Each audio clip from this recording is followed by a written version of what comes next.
La escena fue tan sencilla que parecía inofensiva. Un salón común, unos cuantos libros en una estantería, una copa a medio llenar y una luz tenue. Ningún maquillaje, ningún director detrás de las cámaras, ni un solo técnico indicándole cuándo hablar. Sin embargo, aquel ambiente doméstico se convirtió en un terremoto mediático. Miguel Temprano, periodista curtido en décadas de televisión, se sentó frente a la cámara de su propia casa y pronunció una frase que heló los pasillos de varias cadenas. «Aquí no me calla nadie». Esa oración, breve pero afilada, bastó para que muchos profesionales del espectáculo televisivo sintieran un escalofrío. No había focos, ni música épica, ni escaleta que marcara los tiempos. Había, en cambio, un hombre que conocía demasiado bien los secretos de un negocio que se alimenta del dolor ajeno. Temprano comenzó desarmando el relato oficial que durante años ha girado en torno a la familia Flores. Contó que, si su abuela siguiera viva, nada de lo que ha ocurrido habría llegado tan lejos, porque su madre jamás se habría atrevido a dar un paso tan brutal como convertir las heridas de su propia hija en materia de un documental televisivo. La acusación flotó en el aire. ¿Quién se atreve a capitalizar las cicatrices de sus propios hijos para ganar minutos de audiencia? No se trataba solo de un reproche sentimental. Miguel puso nombres, fechas y cargos. Recordó cómo, cuando Rocío Flores apenas alcanzaba la mayoría de edad, fue empujada a participar en un reality. Una joven que todavía estaba encontrando su lugar en el mundo se convirtió en un personaje público destinado a llorar frente a millones de espectadores. Si se mostraba frágil, era tachada de cobarde. Si intentaba defenderse, la llamaban agresiva. Su hermano, más discreto, cargó en silencio con una losa similar. El apellido que ambos llevan se transformó en una condena perpetua, en una marca imposible de borrar. Lo más demoledor fue cómo Miguel describió el mecanismo que alimenta este engranaje. Habló de reuniones de producción a puerta cerrada, de órdenes transmitidas por pinganillos para cortar o alargar intervenciones, de tertulianos con guiones aprendidos de memoria, preparados para fingir espontaneidad mientras responden a las necesidades del SARE.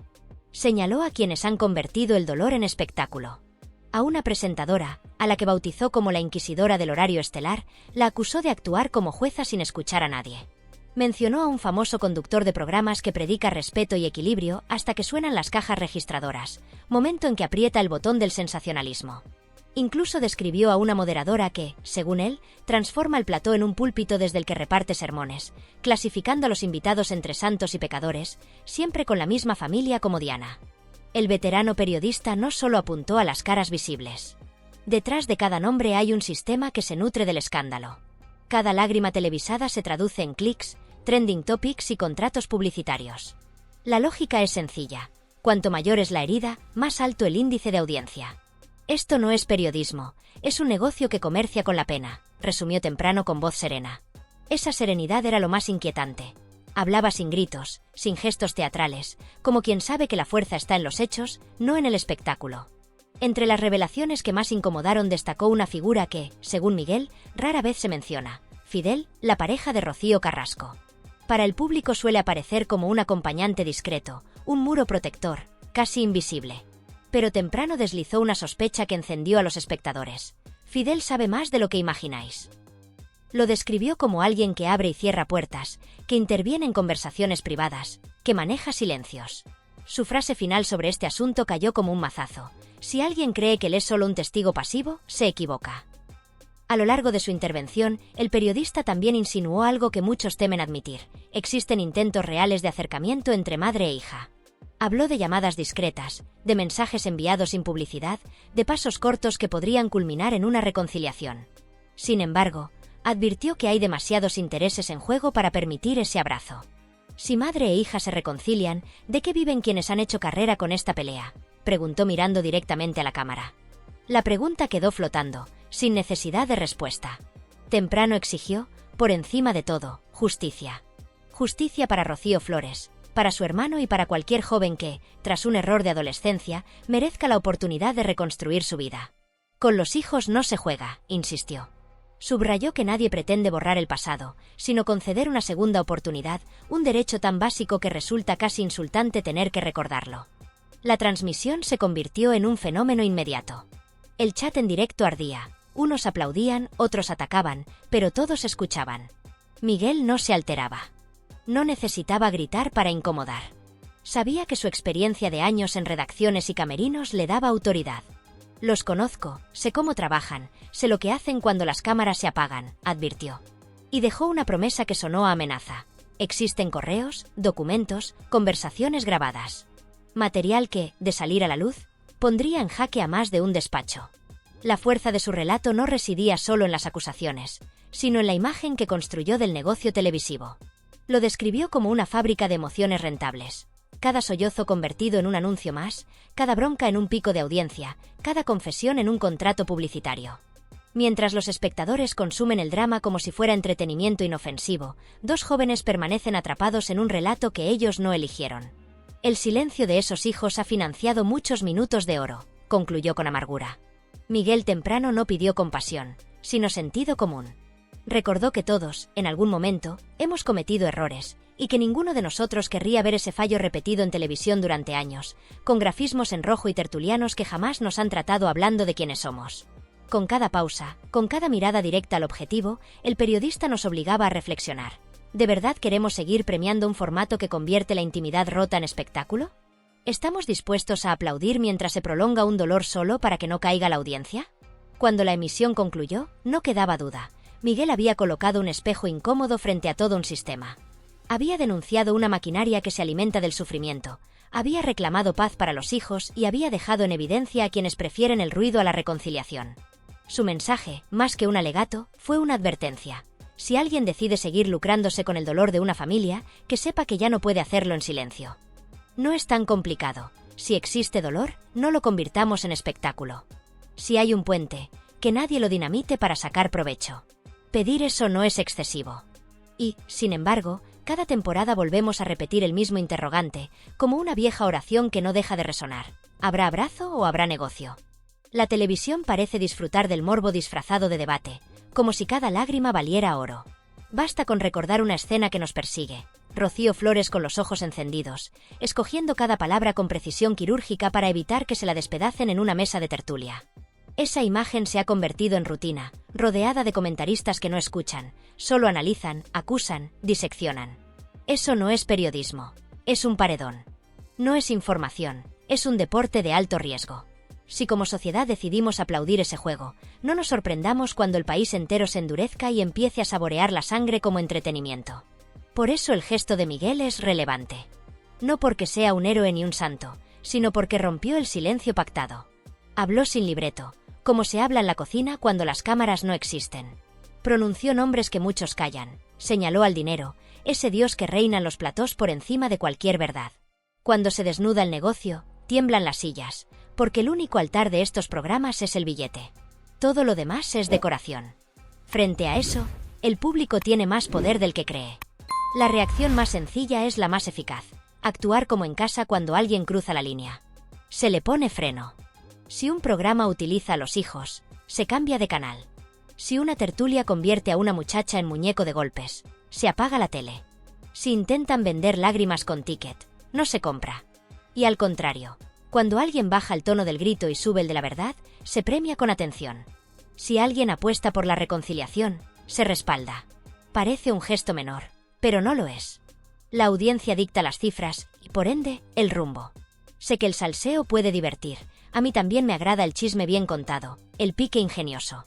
Pero una cosa es la pimienta de una charla y otra encender un incendio donde hay niños atrapados. En este caso, los niños ya son adultos, sí, pero las cicatrices vienen de atrás. Y cada vez que alguien decide que su minuto vale más que la paz de esos hijos, la herida se reabre. No juguemos con los hijos. No los usemos como amenaza, como escudo, como moneda de cambio ni como excusa para subir audiencias. Que nadie convierta su vida en un hashtag de temporada. Cuando este país quiere, sabe marcar límites. Hoy lo hemos comprobado. Si sostenemos ese límite, habrá menos lágrimas de utilería y más silencios verdaderos, esos que sanan y acercan. La paz entre una madre y una hija no le quita trabajo a ningún periodista honesto. Solo incomoda a quienes comercian con el sufrimiento. Si necesitas que sigan enfrentadas para pagar la hipoteca, lo tuyo no es periodismo, es otra cosa. Si precisas que la hija siempre aparezca como villana y la madre como santa para cuadrar la escaleta, no informas, traficas. Y el tráfico de dolor siempre termina oliendo mal. Cuando algo apesta, la gente abre la ventana.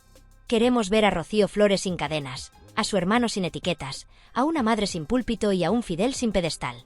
Queremos conversaciones sin micrófonos, abrazos sin contratos, Pasos sin focos. Queremos que si hay pruebas se muestren, y si no, que callen quienes han hablado de más. Queremos respeto, y el respeto comienza aquí. No usar a los hijos para engordar la audiencia, no lanzarlos a la lavadora del morbo, no pedir aplausos mientras se ahogan. Hoy se ha dicho en voz alta lo que muchas pensaban. Se ha señalado el dinero, se ha cuestionado a Fidel, se ha pedido una segunda oportunidad para una hija y su hermano. Se ha tocado una columna de ese templo del espectáculo que fabrica santos y demonios según le convenga, y el templo ha crujido. ¿Se derrumbará mañana? Nadie lo sabe. Pero ya no pueden fingir que no hemos visto las costuras. Cuando uno descubre la costura, ya no mira igual, mira con memoria y ojo crítico. Lo que no agrada, se cambia con el mando, con un comentario, con el tiempo, con un no rotundo o un sí consciente. Esa fuerza silenciosa que poseen tantas mujeres en este país, cuando dicen hasta aquí, es imparable. Este debate no termina en un plató. Se cuela en nuestras casas, en las cenas, en los domingos familiares. Convertir el sufrimiento de dos jóvenes en entretenimiento nos endurece, nos vuelve más fríos, más cínicos. Y esa dureza, tarde o temprano, nos alcanza. Piensa en esa muchacha que cometió un error a los 17. ¿Cuántas veces has visto su rostro enmarcado por un rótulo rojo, su nombre usado como sinónimo de culpa?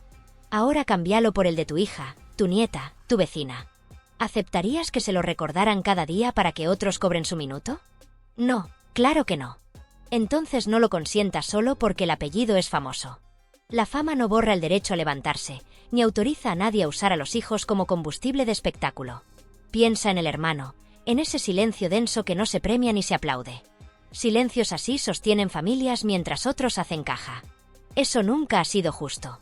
Y no lo será mientras sigamos comprando la mentira de que aquí solo hay una verdad oficial, una madre santa en su altar y una hija encadenada a la vergüenza.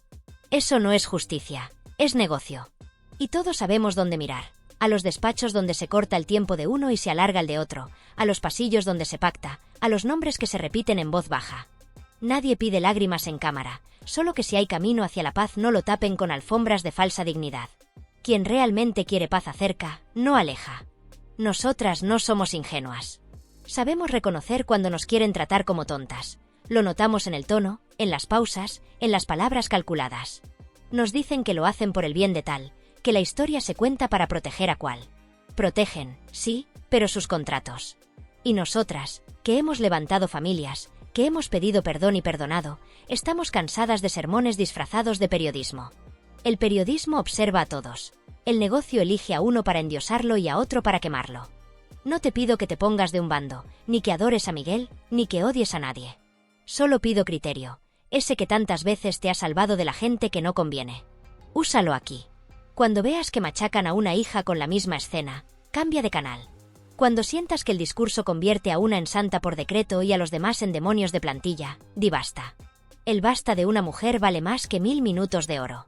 El basta de una abuela que ha visto de todo no se discute. El basta de una madre que conoce la injusticia pesa toneladas. La reconciliación no es una frase bonita para conseguir likes. Es la certeza de que ninguna familia puede vivir eternamente en el grito. A veces el perdón llega tarde, llega mal, llega con cicatrices, pero llega. Y si Miguel tiene razón y ya hay llamadas, mensajes, pequeños pasos, no permitamos que los crucen las cámaras. Que ese abrazo ocurra en una cocina, en un parque, lejos del ruido, sin que nadie lo venda por entregas. Un abrazo no es una temporada de televisión, es un acto sagrado. Y lo sagrado no se comercializa. El morbo siempre pide más. Hoy te propongo alimentar algo distinto. Respeto, paz, curiosidad por los hechos y no por las humillaciones. Si un día surgen pruebas, se escucharán. Si no, pediremos silencio y prudencia. Pero no sigamos alimentando al monstruo que devora hijos para que 4 cobren. Piensa en ti, en tu salud. ¿Cuántas noches has terminado con el cuerpo encogido tras ver broncas televisivas? El cuerpo no miente, la rabia deja mal sabor. Podemos entretenernos sin triturar a nadie, podemos analizar sin linchar, podemos reírnos sin destrozar. El buen chisme no necesita sangre. Nadie nos tiene que convencer de lo contrario. Ya lo sabíamos desde las charlas de mercado, desde las colas de la peluquería. Lo sabemos hacer. Si mañana intentan vendernos otra vez la moto con lágrimas enlatadas y música triste, recuerda lo aprendido hoy. Las lágrimas sin consecuencia son mercancía, los discursos que no dejan espacio al otro son propaganda. Cuando el espectáculo cierra, solo quedan papeles pegajosos en el suelo. En la vida real, Lo que importa es recoger los platos, barrer el salón y cuidar a los tuyos. Con los hijos no se juega. Esa frase es faro y frontera. Hoy se ha dicho en voz alta. No volvamos a la rutina sucia. No permitamos que ese carrasquismo de plató, que fabrica santos y pecadores a medida, nos vuelva a adormecer. Estemos despiertas. Exijamos pruebas, equilibrio, silencio cuando haga falta. Pidamos que dejen respirar a Rocío y a su hermano. Que si hay abrazo, no nos inviten a mirarlo, no nos lo vendan, no lo troceen en anuncios. Que sea de ellos y solo de ellos.